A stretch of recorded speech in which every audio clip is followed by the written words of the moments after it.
Good afternoon, good evening, and good morning to all our delegates attending from different parts of the world. Welcome to the fifth plenary session of 7th International Conference on Recent Advances in Geotechnical Earthquake Engineering and Soil Dynamics. In this session, there are two keynote presentations there, which will be delivered by Professor S.K. North and Professor Amir Kenya. And this session will be chaired by Professor J.T. Sahu, my teacher from I.I.T. Delhi, and Dr. Arun Gupta, our good friend from Ministry of Earth Sciences. Before I hand over the session, I would like to briefly present the short bios of Professor J.T. Sahu and Dr. Arun Gupta. Dr. Sahu received his MTech and PhD degrees from IIT Kanpur, India in 1988 and 1994 respectively. He did his postdoctoral research at Institute of Lowland Technology, Japan from 1996 to 1999 and again visited Japan in 2006 to 2007 as visiting professor. Dr. Sahu joined IIT Delhi in 2002 as assistant professor. Presently, he is HAG professor at IIT Delhi. His main research interests are geotechnology for roads and railway tracks, ground improvement, and geosynthetic applications. He has more than 60 papers in reputed journals. He co-edited 6 books and has supervised 52 MTech and 10 PhD theses. He has completed 11 sponsored research projects and more than 100 consultancy projects till date. Dr. Sahu is an editorial member of Transportation Geotechnics Journal, Royal Society Open Science Journal, Indian Geotechnical Journal, and Lowland Technology International Journal.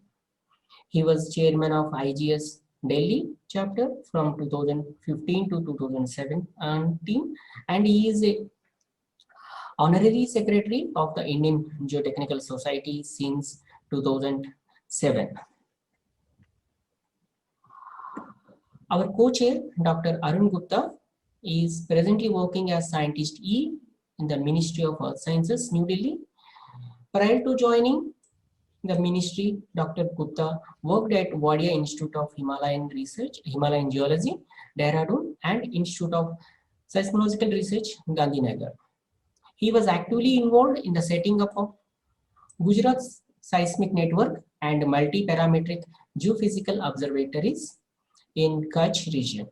He worked on seismic wave attenuation characteristics and estimated first-time seismic wave attenuation factor using Koda waves for Saurashtra and mainland Gujarat. Dr. Gupta also taken up research related to earthquake intensity, seismicity analysis, seismic hazard assessment, and site characterization, and brought out very good publications in SCA journals. Since last 8 years, he is playing an important role in the ministry and contributed significantly in coordinating various programs under seismological and geosciences. With this brief introduction, I hand over the session to Professor J.T. Sahu and Dr. Arun Gupta. Please, sir, please take over. Sir, Professor Sahu, your mic is muted. Thank you, Professor Ravi Jakka. And without further losing any time, I request my co-chair, Dr. Arun Gupta, to introduce the speaker, the first speaker, S.K. Nath, Professor S.K. Nath from IIT Kharagpur. We will have another speaker after the first presentation then. Okay, please go ahead. Thank you, sir. So Professor Nath is a very well-known geophysicist and seismologist of India, and he doesn't need any introduction. So as a customary, I will read something, whatever is there. So Professor Nath was born in 1960, and he is a geophysicist, seismologist, and a senior professor at IIT Kharagpur. He is known for his geomorphological studies and his an elected fellow of the Indian National Academy of Engineering, Indian Geophysical Union, National Academy of Sciences, India, and West Bengal Academy of Science and Technology. He has amply been successful in making an excellent blend of exploration and solid earth geophysics and earthquake hazard science and engineering with ranking contribution in near surface imaging, source, path, site, and ground response characterization, landslide and liquefaction susceptibility, zoning, seismic hazard, vulnerability, and risk microzonation, so vitally needed for our globe. His study has been documented in several peer-reviewed articles. Online repositories of scientific articles have listed 250 plus of them. He is the author of Seismic Microzonation Manual and Seismic Microzonation Handbook published by Ministry of Earth Sciences, and edited the training handbook for the faculty of state resource institutions, capacity building and earthquake risk management published by Ministry of Home Affairs. Professor Nath is also credited with the establishment of a strong motion network of 16 earthquake monitoring monitoring stations in Darjeeling, Sikkim, Himalaya, and one national broadband seismological observatory at I.I.T. Kharagpur. He has also received National Mineral Award of Ministry of Mines in 1999, and CSIR awarded him Santi Sarup Bhatnagar Award, one of the highest Indian Science Award, in 2002. So with this brief introduction, I would request Professor Nath to present his keynote address on the title Regional Local Hybrid Seismic Hazard and Disaster Modeling of the 5 Tectonic Province Ensemble of West Central Himalaya to Northeast India. Thank you. Thank you very much, Professor Dr. Gupta and Professor Shahu. With your kind words, I am just sharing my screen and putting it in the presentation. Sorry for the technical glitch. Professor Shahu, Dr. Gupta, Professor Ravi Jakka, esteemed colleagues and the participants, warm greetings to all of you from IIT Kharagpur and on my own behalf. I am going to make a presentation on the regional local hybrid seismic hazard and disaster modeling of the tectonic ensemble of the West Central Himalaya, Northeast India, and with specific emphasis on some of the key cities in this ensemble of 5 tectonic provinces. As we all know, earthquakes are the most threatening natural disaster to the mankind, killing thousands of people every year and damaging properties worth billions of dollars all over across the globe. The seismic loss doesn't depend only on the tectonic provinces, but also depends on the vulnerability component and the exposure and the implications of all the urban, semi-urban, and the rural settings of the structure and socio-economic aspects of it. This is the agenda of my presentation. First, I will take you through the seismic hazard and risk of the Indian peninsula as a whole. And then I will take you to the ensembles with a slightly higher order of disaster modeling. That includes site classification, site response analysis. And then I will also go into the secondary seismic hazard induced by the secondary phenomenon because of the primary earthquake triggering, like in the valleys, it is the liquefaction, and in the hills and the rugged topography, it is the landslide. Then I will look into the implications of these hazards on urban structures, and then I will come and conclude my presentations. So let me first go into my the first presentation. As we understand, the whole of India comprises of the 11 morphotectonic provinces.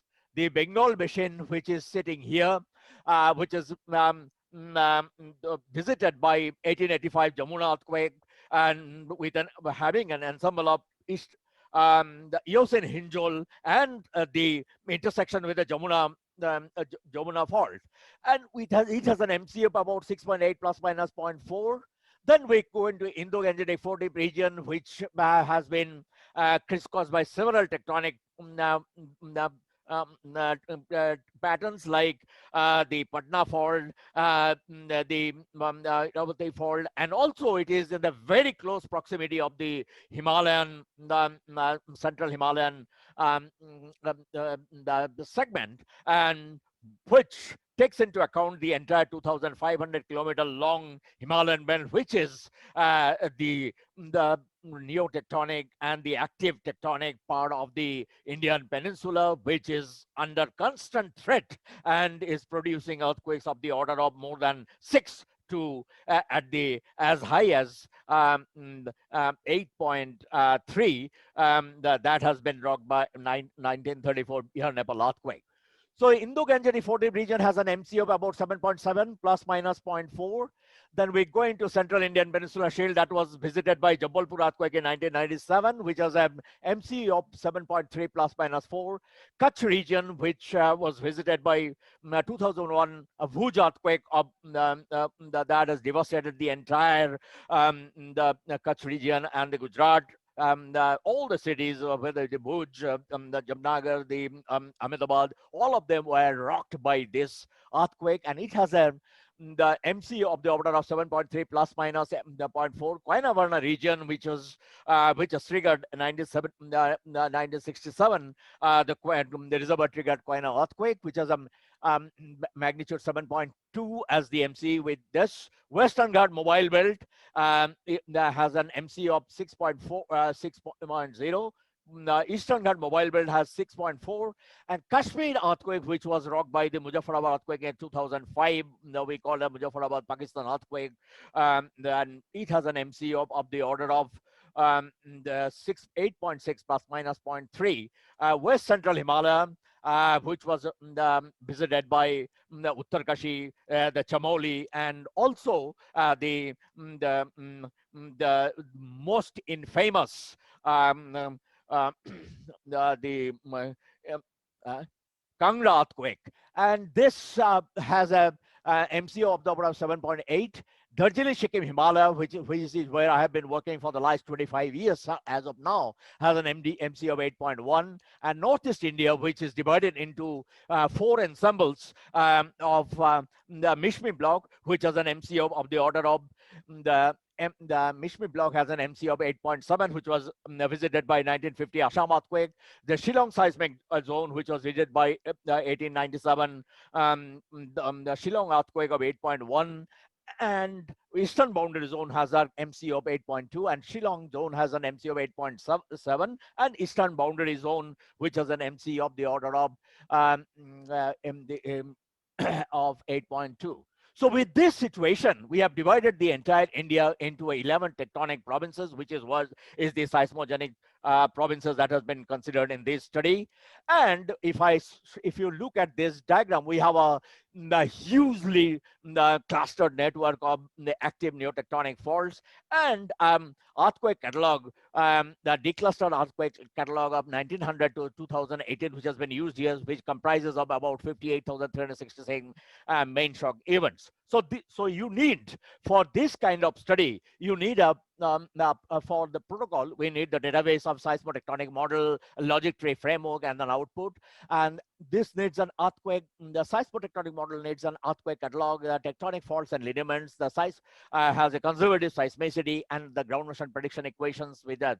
So in seismotectonic model, the first and foremost thing is the layered seismogenic sources. There are many school of thoughts which consider layered seismogenic source is the only source, and there is a second school of thought which uses the tectonic sources as the only source. And we have for the ensembles, which is my focus of attention of this presentation, has been considered both the layered polygonal seismogenic sources at 4 seismogenic the levels and hypocentral depth levels, and also the tectonic sources. In seismicity, we have used the declustered earthquake catalog I just discussed, which gives you a recurrence rate, maximum earthquake prognosis, polygonal and tectonic seismic activity rates, and also a host of ground motion prediction equations, including the next generation attention models, which we have developed as a part of the present study, and a logic framework where we have considered the layered polygonal sources as one with 40% weightage, 60% weightage is the tectonic sources.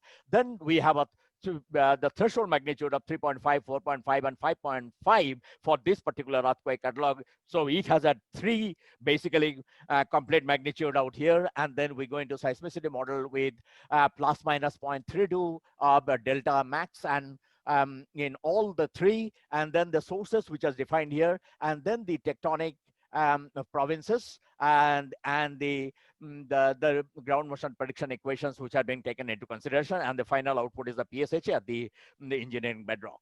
So we have divided the entire Indian peninsula into 172 polygonal seismogenic sources at four the hypocenter depth ranges 0.25, 25 to 70, 70 to 180 kilometer, and 180 to 300 kilometers, which are called deep-seated zones. The focal mechanism evaluated by summing up all the moment tensors which are being extracted from the centroid moment tensor analysis have been embedded and has been put out here in all of them, and at the four different seismogenic depth levels.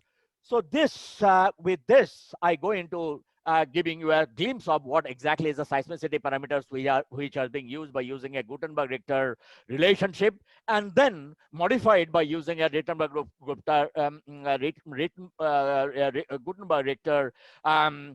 tapered seismicity model, wherein lambda m is the cumulative number of events with magnitude greater than m, and b value is the slope parameter that has been used into computation, and as an exponential of this here.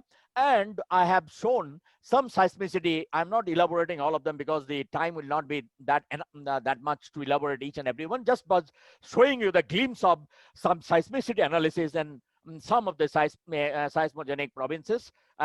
Zone 12, which has an A value of 3.45, B value of 0.72, and the M max observed is 7.6, and M max calculated is 8.6. And it is at zone number 21, A value, B value, maximum observed and maximum predicted is shown out here. Zone 72 plus 73 combined together gives a value, B value, and all of them are required for calculating the activity rate, as well as and then it is a maximum earthquake observed, and the maximum earthquake that has been predicted is 7.3.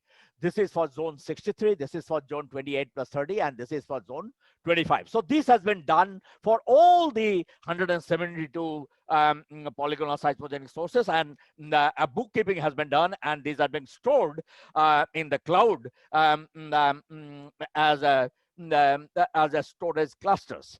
And then after this, next comes the activity rate for each and every polygonal seismogenic sources. So we went into smoothen seismicity models, wherein we have used this equations, which is lambda is equal to NR, MR divided by T, where MR is the number of earthquakes of magnitude M, threshold magnitude M, MR and above. And NMR is the activity rate that has been calculated is by using this equation, and where this represents where NMR is the number of events with magnitude greater than MR, Dij is the distance between ith and jth cells, and C denotes the correlation distance. The annual activity rate is computed each time as NMR divided by T, where T is the sub-catalog period that has been taken for each of the seismogenic provinces. So here I show this also gives you a proxy about the asperity, zone of asperity at different depth levels. So this is hypocentral depth level as 25 kilometer and below. This is between 25 and 70. This is between 70 and 180. So if you see here, except in the Northeast Indian region, the seismic activity rate or the stress concentration is not that significant. The next very important thing that comes in is the definition of the bedrock. What we did is we used Allen and World's relationship, and by using the topographic gradient map of the India, and using this topographic gradient map of India, and by using the Allen and World's relationship, we have divided active tectonic and the stable continental region into the NEHRP site classes B, C, D, and E, where B is greater than 760 meter per second. C is between, it goes from 360 to 760.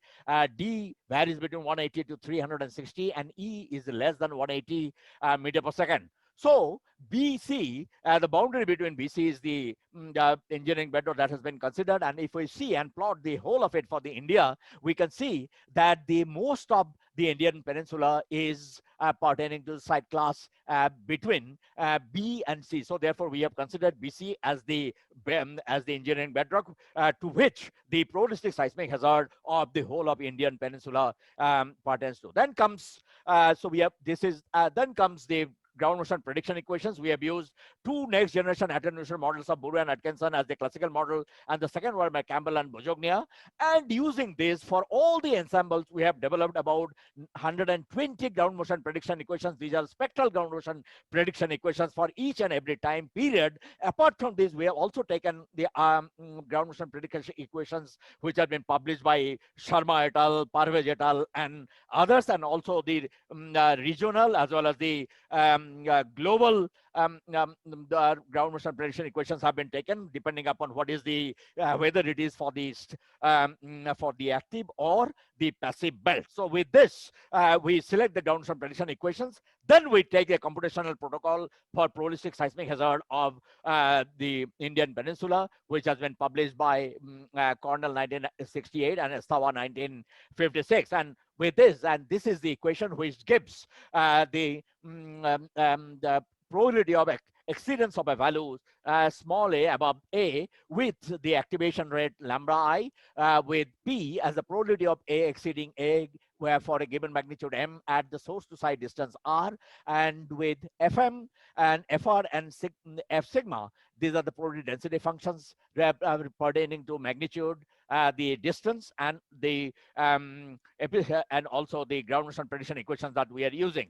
So these have, all of them have some probability density distribution. Like we have the for magnitude, it is beta into exponential of minus beta into m minus m min by 1 minus exponential of beta m max minus beta is obtained from the b value as b into ln 10, and b refers to the b value of this. So with this, and m min and m max are the minimum magnitude and the maximum magnitude. So with this protocol, we have calculated, we get the probability seismic probability hazard probability curves for 10% probability of exceedance and 20% and 2% probability of exceedance. We can also have a 20% probability of exceedance and even 1% probability of exceedance. So with this, we have taken only the 10% probability of exceedance with a return period of 475 years. And if we see here, the hazard, the seismic hazard map of India with this protocol, with only probabilistic seismic hazard, with the polygonal seismogenic sources without taking the tectonic sources at all, is this, which gives a PGA variation maximum estimated PGA 1.392 associated northwestern Himalaya and northeast India. The cities of Srinagar, Jammu, Kangra, Shimla, Dehradun, Chamoli, Lucknow, Muzaffarnagar, Darjeeling, and Gangtok exhibit relatively higher hazard level. So is the case at the Northeast India region at the state capitals of Itanagar, Tezpur, Guwahati, Kohima, Imphal, Aizawl, Manipur, Nagaland being exposed to very high hazard level. The cities of Bhuj, Kutch, Rajkot, and Pune exhibit very high hazard level. The cities of Delhi, Udaipur, Patna, Jabalpur, and Latur are seen to experience moderate hazard to the tune of 0.44 to 0.60 G. After that, we have taken, since we already have a site class from the topographic gradient method using the IBC, the IBC nomenclature, and getting the site response of the order of about 1.5 to 2.5, varying at all the site classes. And by convolving that with the probabilistic seismic hazard at the bedrock level of BC, 760 meter per second, we have got these surface consistent IBC compliant probabilistic seismic hazard of India, which gives a PGA value going all the way from 0.48048 to 1.392, which is at the surface, and which at the bedrock was about 1.95. So this is, with this, what we do is we try to calculate the seismic risk assessment as a region at the regional level with 1:1 million scale at the Indian subcontinent, where we have considered the risk the elements are the building rural wall, building density, building rural roof, the land use and land cover, building urban wall, building urban roof, population density, spatial distribution of PGA with a 10% probability of exceedance in 50 years on IBC, and the regional seismic risk map is prepared by integrating all of them through fuzzy integration model as I'm shown out here. And this is the seismic risk map of India, which shows that the entire Himalayan territory is severely risk, and that is so is also here at the Kutch region of the Koyana and the western Ghat mobile belt, and there is some at the southern Indian Peninsula Shield and on the eastern Ghat, and the central India is relatively has got low to moderate risk level. This is because of the urbanization and because this is also because of the socio-economic consideration. So therefore, even if the hazard level is high, the risk level is going to be low at the central and the other. Now I go into the ensembles, which is our domain, starting from west central Himalaya all the way up to northeast India, taking into consideration the Indo-Gangetic 40, the Bengal Basin, the Darjeeling Sikkim Himalaya, and the northeast India region, including Bhutan. So what we did is we have taken the tectonic, active tectonic provinces, and all along with the polygonal seismogenic sources, all the active tectonic provinces will have the activity rate of lambda f is equal to 0.5, alpha s plus sigma s n into m0, where alpha s is equal to ls by summation of ls, and sigma s is equal to ns by nz, where ls is the finite, is the fault length, and ns is the number of earthquake associated, and nz is the total number of earthquake in the polygon sources. So with this shows the seismic activity rate at different hypocentral depth level, and with that, and this is the activity rate distribution at different the hypocentral depth ranges are below 25 to 70, and this, as you see, the 25 to 70 is the one we have a huge asperity and the stress concentration where in all the tectonic tectonic fragments than it is at 70 to 180 or even more. Then after that, we have framed the projective framework for all the five tectonic blocks. This is for the West Central Himalaya, and B is for in the Indo-Gangetic 40 region, and C is for the Bengal Basin tectonic region, D is for Darjeeling Sikkim Himalaya and Northeast India. I have already explained the logic tree framework where we consider both the layered and the tectonic provinces, and then we have the threshold magnitude. There are 3, and all the ground motion prediction equations which has been developed for here. So with this, we have a probabilistic seismic hazard for the whole ensemble, and these are the probabilistic seismic this is the hazard curves with 2% probability of exceedance 50 years, with 10% probability of exceedance 50 years, and PGA, PSA, and PSA at 0.2 second and 1 second, because 1 second and 0.2 second are required for this for design response spectra. So this shows the PGA variation of going from all the way from 0.02 to 0.002 to 0.59. So this is at the bedrock level at the BC.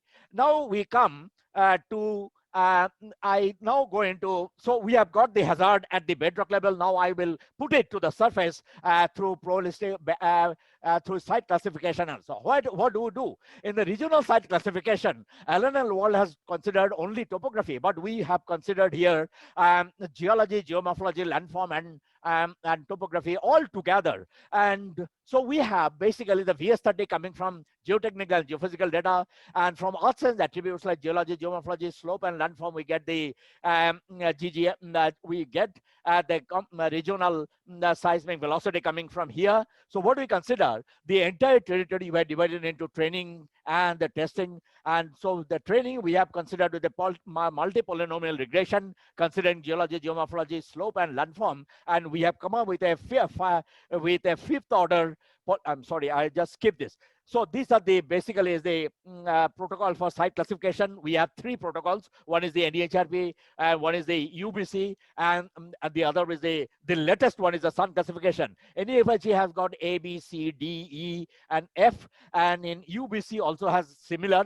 And but then Sun et al has divided C into 4 C1, C2, C3, and C4 site classes, and D also has been subdivided into D1 to D4, and E has remained as less than or equal to 180. And if E is being liquefied, then it becomes F. So this is the definition of all of them, and I am skipping these definitions. So what we did is that we have taken the Northeast India as a benchmark case study for regional site classification using the geology, geomorphology, and topography, and the landform. So what we did is this shows the surface geology, B shows the geomorphology, C is the integration of geology and geomorphology. This is the GGMP map, and then we have the slope angle coming in here in D, and E is the landform.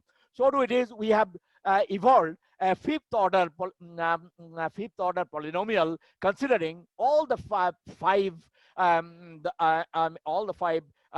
science attributes here. And by doing this, we have got a regional level site classification of Northeast regional level site classification of Northeast India, which has given us 11 site classes, and even the very finer site classification has also been obtained out here.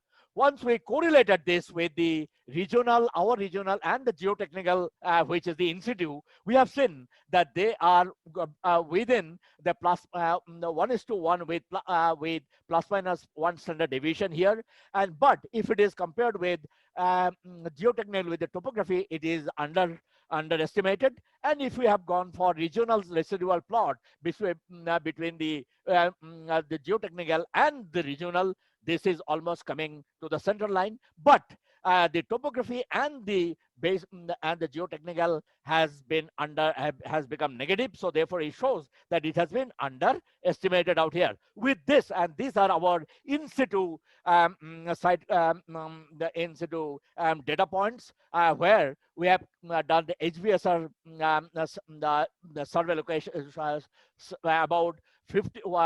about 15,000 ambient noise survey. We have more than 2,000 borehole locations. We have about 1,500 MSW and SSW data and joint HYV and MSW, SSW, and in situ geotechnical locations about 2,000. So once we have, and this shows some of the glimpses of some of the geotechnical data at borehole in Chandigarh. This is a borehole in Amritsar. This is in Agra, and this is in Noida. And these are similarly in Kolkata, Damdam, and this is in Dhaka, Rohitpur, and these are in Guwahati, and this is in Gangtok. These and all these are the data which are our own data. We have dug up, except for the Dhaka, which we obtained from Dhaka Urban Development Ministry. So, and then we went into the surface geophysical the investigation by using SSW and MSW technique. I've shown you the field setup out here, and where we have either we can go for SSW and MSW single, we can have a joint feed of HBSR and MSW, or we can have the MSW a single, and which will give you 2D cross section of the shear wave velocity distribution. So this is the framework that shows the type of the investigation that has been carried out by several agencies, and also some which we have done ourselves. So these are some glimpses of the ambient noise survey. This is the raw data, and this is the H by V. And we have, when we have inverted H by V, we have got the 1D velocity structure. This is in Newtown, Kolkata. And this is a MSW survey that has also been done in Salt Lake area in Kolkata. And this has been shown for 4 different locations. This is in Kolkata, this is in Amritsar, this is in Chandigarh, and this is in Guwahati. And this is an H by V come, and this is the joint inversion of MSW and SSW, wherein we get the 1D velocity structure by combining HBSR as well as the dispersion curve. This is again a joint feed in Medinipur in West Bengal, and this is in Roorkee. And apart from this, we have considered the in situ shear wave velocity from downhole seismic survey, as well as the geotechnical NPD, the SPD values corrected, and we have developed the exponential relationship between VS and the corrected SPD N values for different lithology depth wise. And these are the these are 4 average lithology: sand, clay, silt, and all soils for combination of Agartala, India, Chennai, Delhi, Chennai, Bangalore, and Delhi for these average site classes. These are also, so with this, from SPD n values, we can get shear velocity, or vice versa, from shear velocity, we can convert SPD n values for liquefaction. So therefore, with this, we have got the site classification map of the tectonic ensemble of 5 tectonic blocks taken together. And we have 11 site classes, starting with site class E to site class A. So this is site class A out here, and otherwise we have all other site classes here. And then we have to go for ground motion prediction equations, because we have to generate the ground motion prediction equations. So we have got data, some raw data from PESMOS, from our own strong motion station, and from other stations from Guwahati, IIT Guwahati, and all. Apart from this, we have to also synthesize by using stochastic simulation, and by using stochastic simulation, we have simulated many of the earthquakes, and these are some of the sample simulations. This is for 1905 Kangra. This is for 1934 Beer Nepal earthquake at at Patna, and this is an Mansa, and this is a 1930 Dhubri earthquake located in Sylhet, Bangladesh. This is 1918 Simangal earthquake at Rajshahi, Bangladesh. 1897 Shillong earthquake and Gotanagar, Guwahati, and this is in Tashigang, Bhutan. This is a Bhutan earthquake of 2009. So with this, this is a cartoon that shows where the earthquake has originated, and the earthquake takes a path, and it has to come to the engineering bedrock, and through this engineering bedrock, it has to come to the soil layer, and this soil layer is what we have got from the drill hole investigations, and also also the model that has been created by using both the geophysical and geotechnical investigation together. And then we use deep soil analysis for doing site response study. So we initialize, select the linear or equivalent non-linear. Geotechnical geophysical field investigation has been carried out. So we have the shear velocity layers, and then we have the recorded and synthesized ground motion, and then we have the soil parameters. These are the model, and then we have used XMSIM. We have got the bedrock properties here. So finally, we've got the acceleration time series and the acceleration frequency domain. Yeah, so these are the final output. With this, we have got into site response distribution for all the site classes that has been obtained, and then these are the generic site response for the site class, generic site response for site class E. This is site class D4, this is for D3, and all of them as you go. E shows the maximum highest site amplification spectra, and as we go and come down to site class B, you can see the site response curve has flattened, and site class A is almost, this is because of the topographic effect. So this with this we go into getting the PGA. This is the surface PGA distribution at the because we have convolved the PGA at the bedrock with this site response, and with this we have got the PGA distribution at the surface, which will vary between 0.04 to 1.23, and these are the design response factor at the surface at Amritsar, Agra, Kolkata, Dhaka, Shillong, and Guwahati. And then we go into so we got now the surface seismic hazard. Now we're going to induce seismic hazard coming from the secondary phenomena, which is a liquefaction, which comes exactly in the northeast, the alluvial, and the Guwahati, Kolkata, Bangladesh, and the Indo-Gangetic Four-Deep region. These are all alluvial field terrain where we do liquefaction assessment from CRR and CSR through geotechnical investigation. So we have both the earthquake data, the geotechnical data. We calculate cyclic resistance ratio and cyclic cyclic stress ratio, and then we calculate the FOS as a ratio between the two, and then we calculate the liquefaction probability from FOS as a distribution here, and liquefaction risk has been calculated from liquefaction potential, liquefaction probability density, and the thickness of the layers, and LPI is the liquefaction potential index, and these are all other parameters. So this is, with this, we have done the synthesis of the liquefaction LPI distribution from all the historical earthquakes of 1905 Kangra for in the northwestern Himalaya. 1803 is Garhwal earthquake for this, and then 1934 Bihar Nepal earthquake in this zone, and 1885 Bengal earthquake in the Bengal basin, and 1897 Shillong, and 1950. So this shows a collage of the liquefaction scenario for the entire tectonic ensemble. And this shows the liquefaction LPI distribution in the cities of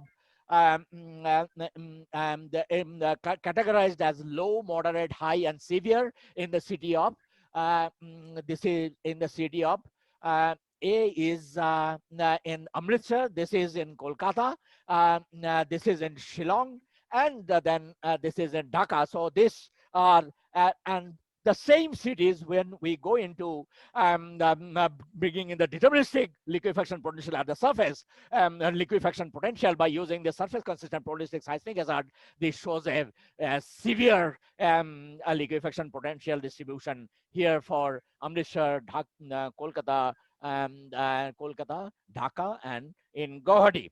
So with this, then we go into for the topography, the rugged terrain in Darjeeling, Sikkim, Himalaya, and Bhutan, go into landslide distribution by using spatial and non-spatial data, geological, geomorphological, environmental, and then we do data integration by using hierarchical method or the machine learning and the artificial intelligence, statistical analytical validation of LSI through ROC and R index, and the landslide hazard donation. So we give a case study for Gangtok, which has been we accomplished very recently based on the surface geology, the geomorphology, then the land use, land coming, and these are the slopes, and this is the PGA distribution at the surface, and this is the landslide susceptibility zonation of of Gangtok, where as low marked as low, moderate, high, very high, and severe, and this shows the area under curve with ROC distribution, and this shows the R index. These are the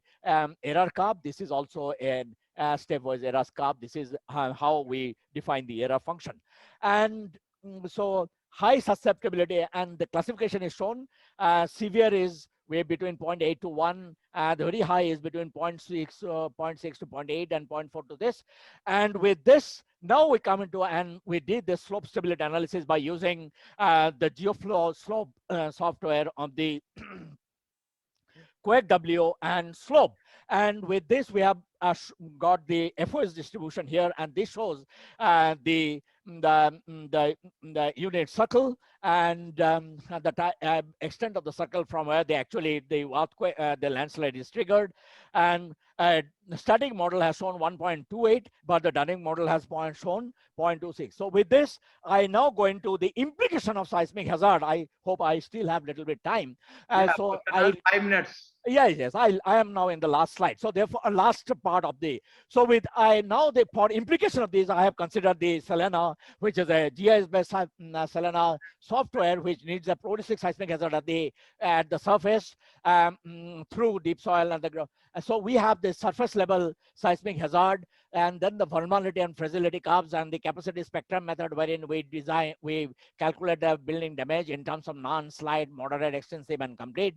Building construction cost we get from the urban ministry, and then the human inventory we get from 2011 census as of today, and then we calculate the economic loss, we calculate the failure. So we have actually identified 12 building typologies here, including the heritage building.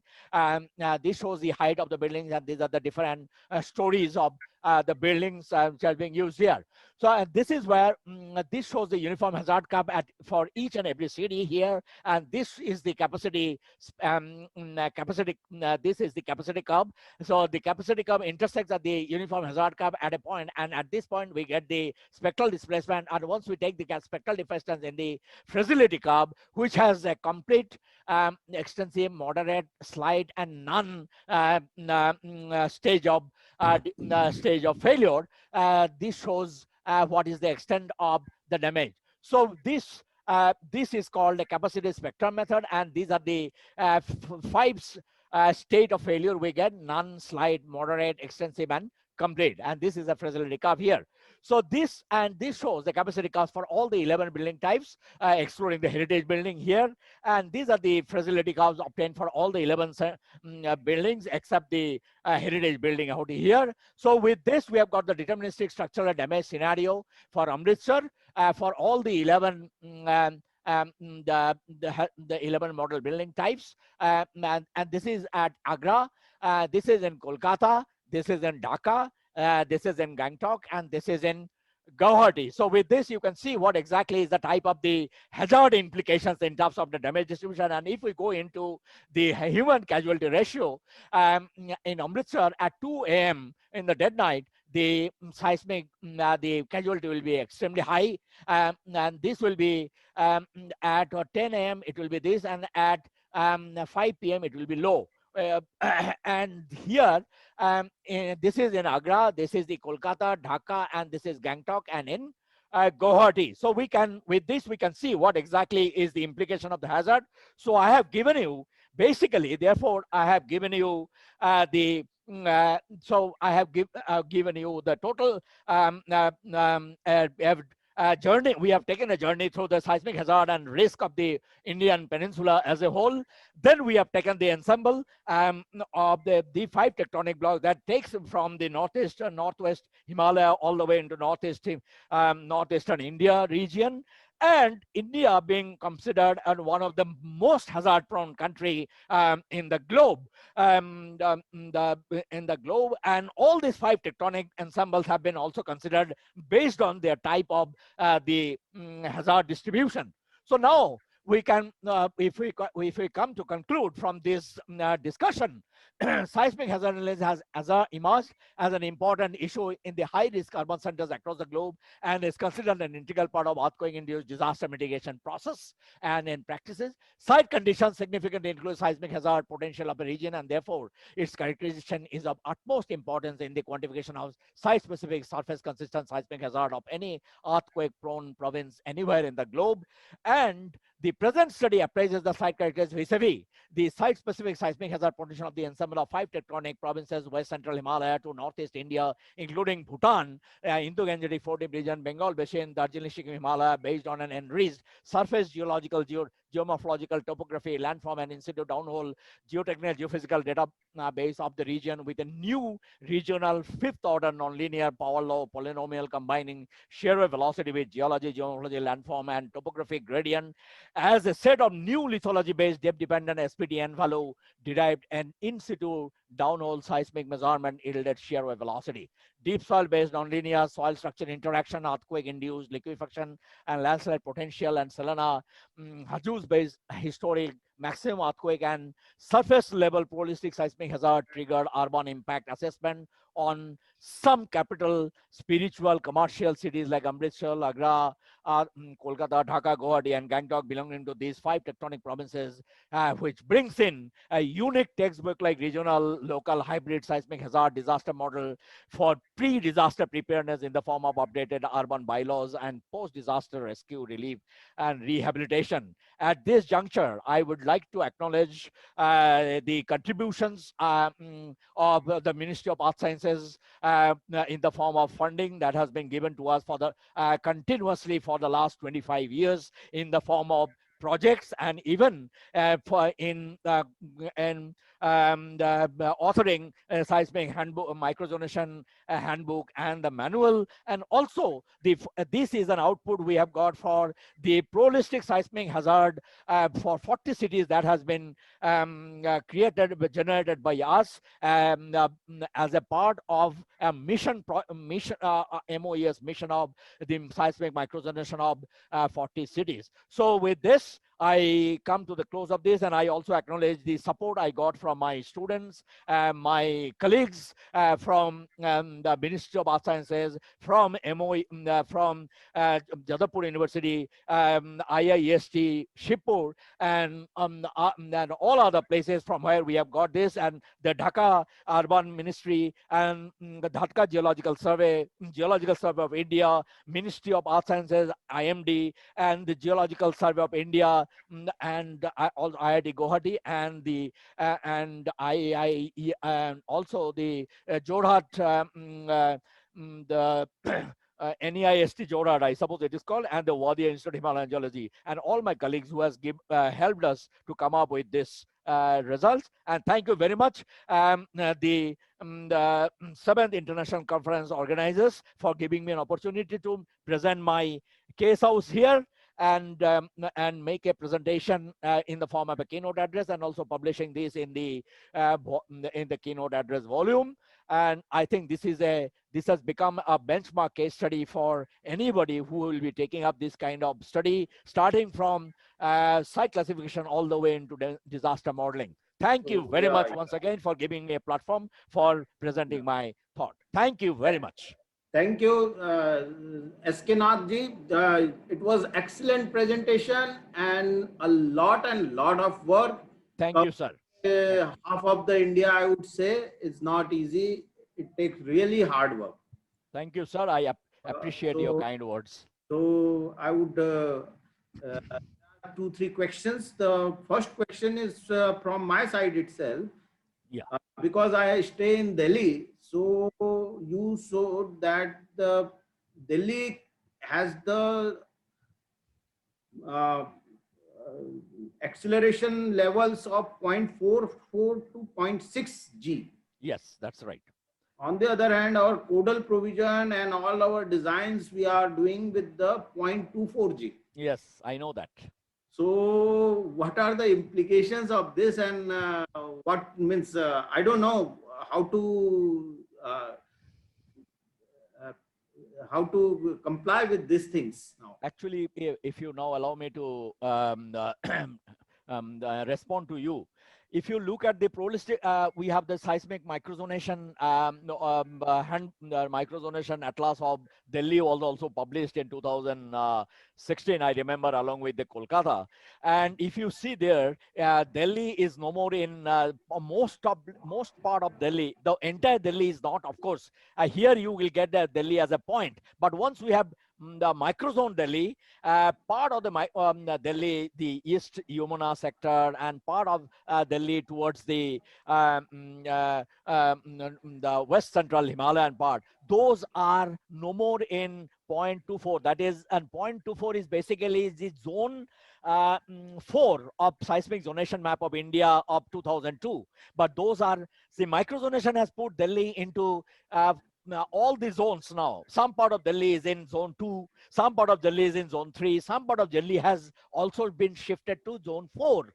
Zone 4 means, see, Jamuna, East Yamuna, where lots of urbanization is going on, it is highly liquefiable zone. So if you look at all the hazard aspect of it, including the liquefaction, including the geohazard and all, and it is not only the seismic hazard, but the seismic hazard with the geohazard, once you take both of them together and integrate them judiciously, you will see the holistic hazard level changes drastically. So this is what we have to do. This is the next level science of urbanization. So this is the reason why we are, the microzonation is as a consorted project is being taken up by Ministry of Earth Sciences, and they have already started it. And I think they've given 14 cities are already being under investigation for seismic microzonation, and this is the essence of it. So I have not shown you microzonation. I have only shown you the hazard. I have only shown you the hazard level, but not the microzonation. Okay. Yeah, but do you think that one should start designing? Yes, yes. Now the time has come. It is, sir, now the time has come to look into the, even in Kolkata, I have the atlas I have given. The Kolkata, you know what is the fun is, Kolkata was been put in between zone 3 and 4. So these guys, all the urbanization and the skyscrapers, they're coming up, they are taking zone 3 as the design for their design level, and zone 3 is a 2.24. So and now, and when we have microzoned it, now Kolkata has been microzoned as 2, 3, and even part of it is in zone 4.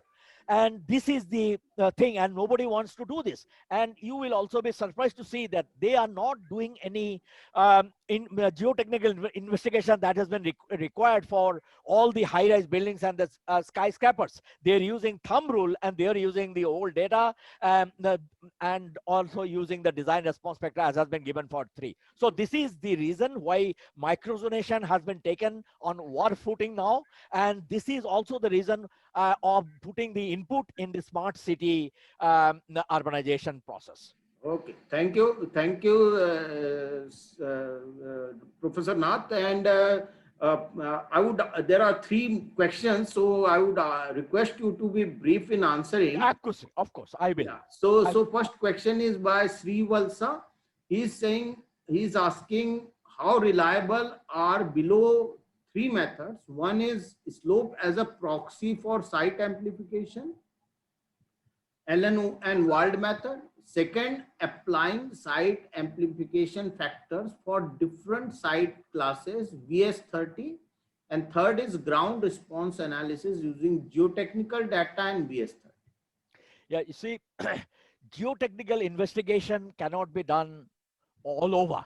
You can understand the cost involved in this. So we try to go into a cost-effective method.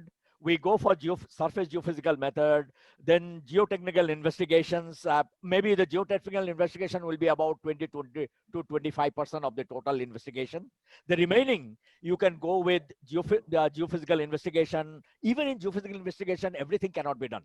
So that's the reason why we have three sets of relationship. One is taking geology, geomorphology, and the landform, and also the topography, because only topography is not enough if you are trying to take the alluvial field. And only geophysical is not enough. So what we have done, we have three levels of investigation. One is SPT and the shear wave velocity conversion. The second is the surface to subsurface geophysical investigation.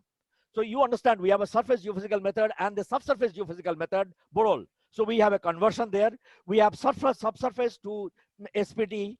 That conversion also is we have developed, and we also have added geology, geomorphology, and landform to improve Annan Wald's technique and make it to a second generation technique where all these attributes are going in. So we have, if we use all of them together, I have shown the residual curve. I have also shown you the 1:1 correspondence plot where I have shown that if you're using all of them and if you're using only Annan Wald, so where it is happening. Annan Wald is underestimating, and exact is geotechnical if we take, because this is in situ. And if we take all other parameters together, so they are coming very close with 1:1 standard with a standard deviation. So I think with this much of variation, because this is not a very rich people science and engineering, because this is very expensive and this is very inclusive and exhaustive process. So therefore, we have to come up at a level where we use all of them together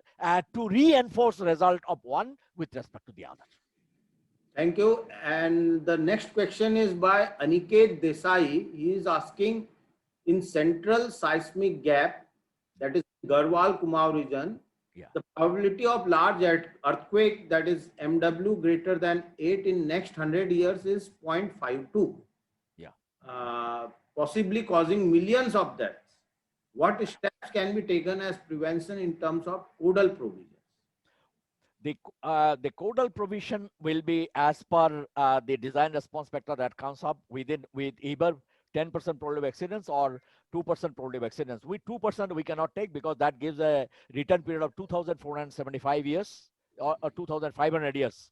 And with 475 years of return period, which is the conservative estimate we use all over, because 500 years is the estimate that we are using all over. I think this gives a better estimate of using the maximum credible earthquake in this region to go into normalizing the design response spectra in that particular block, because this is also a seismic gap there. Okay. We have seen 1934 Bihar Nepal earthquake coming in. We have also seen Nepal earthquake of 25th April 2015. And there are earthquakes coming from there. And then we have 1988. So therefore, there is no other way other than going into MCE. And MCE is 8.3, as I have shown over there, with 500 years of return period. Okay. And the last question is, as there are lots of uncertainty and possible errors involved in testing and inverse analysis for geophysical and geotechnical tests, how much they would alter the results? Actually, we have used three techniques into all together. One is the machine learning and artificial intelligence.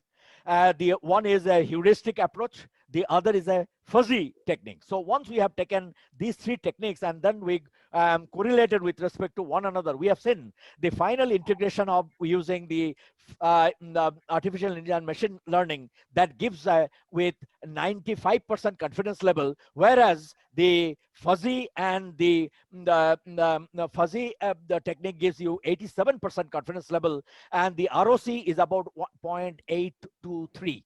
So if you, what we have to do is, because the entire work in entire amount of work is with lots with ambiguity, so therefore we have to adopt several approaches and try to see that all the approaches are going towards the same direction and see how the results can be coming and getting focused with the minimum error together and get the information obtained from all the 3-4 processes integrated together, and then finally increase the uncertain confidence level of the results that has been presented, and not only presented, published, and also handed over to the Urban Development Ministry for implementation. This is very important out here. Thank you, Mr. Nath, Professor Nath. So with that, I hand over to Professor Ravi Jakka. Thank you, sir. On behalf of organizing committee, I thank our esteemed speakers, Professor S.K. Nath and Professor Amir Kenya. I must tell you my brief interactions with them. It's really a wonderful experience to work with both of them. And Professor S.K. Nath is always used to be very prompt in responding. And he's the first one to respond to my mails, proofreading, or whatever. And he, like we all have seen his energetic presentation. And the same thing, like in every aspect, he's so energetic. And though he's a topmost researcher in India, but he is down to earth man. He speaks so nicely and so politely, even with me, like juniors like me. So thank you, sir. I really enjoyed my interactions with you. I'm very grateful to you, sir. And Thank you very much. thank you, sir. And my experience and interactions with Professor Amir Kenya started even before this conference, maybe 10 years back. And he is very friendly with particularly Roorkee and I.I.Sc, Indian Society of Earthquake Technology. He is supportive of all the activities of I.I.Sc. Even now, when we requested him to deliver keynote, he immediately accepted. And in fact, he is in the middle of his vacation. He took break from his vacation for the delivering this lecture. Thank you, Professor Amir Kenya. Thank you very much. You're welcome. Thank you very much, Professor Ravi, for everything, and you had been really great, and you have been very patient. And I think our collaboration for the whole of the conference went very well, and we have developed a very good relationship among ourselves. You know, that's very important. Thank you very much, and I hope that you prosper and you do well, and in future also, I think we retain this relationship and we go ahead with this, because IIT Roorkee is one of the greatest institutions and doing fantastic in geotechnical earthquake engineering, and this is, I think, one role like others. So therefore, with this I again thank the organizing committee. Thank you all very much for this opportunity. Thank you. All my best. Thank you, sir. Thank you for your well God wishes. bless you. God bless you. And your daughter is also a very nice performing artist. So therefore, please encourage her, and we in future would like to see her live. Thank you.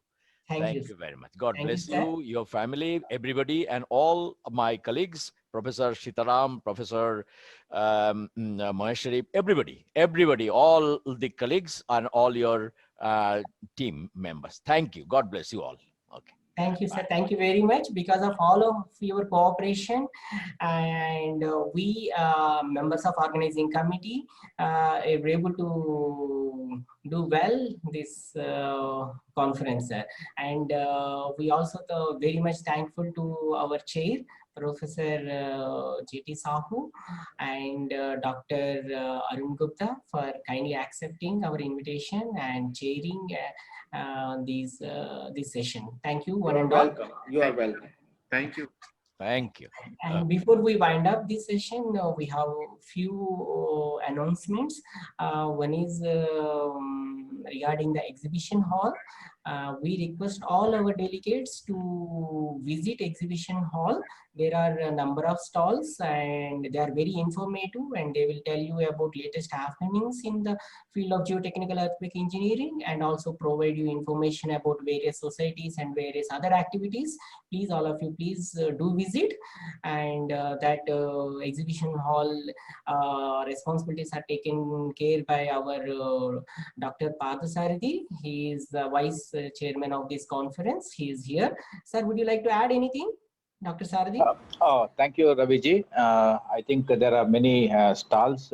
Exhibitors have come to participate in this program. So all the participants are requested to visit each and every stall. So to know more about the products and services they are offering. There are some professional bodies like TFI, IGS, and ISET.